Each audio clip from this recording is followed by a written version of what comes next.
Hi everyone! So I will make daing na bangus using our daing na bangus and our spice tuba. Napakadali lang to, di na natin kailangan ng asin dahil very well seasoned na spice tuba.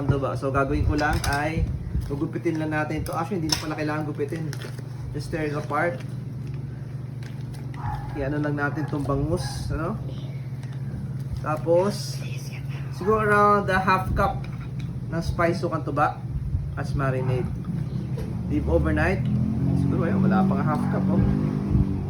Then I'll show you the result. Kita-kita mo lang. Amoy na amoy yung asim ng coconut tsaka ng spices. So tomorrow, let's see, anin natin overnight. Spices yung tuba. Bangus. And tomorrow, let's cook. 24 hours later. Hello, so tapos na ang 24 hours. Siyempre tayo Pilipino, nasa ice cream ang ating minarinade na daing na bangus. So ayan, tutuloy na natin. Ay, sundan mo. Ayan. Lagay mo sa ano. A few moments later. Luto na. Ayan. Luto na. Pwede na. Itikman ko na ang bangus.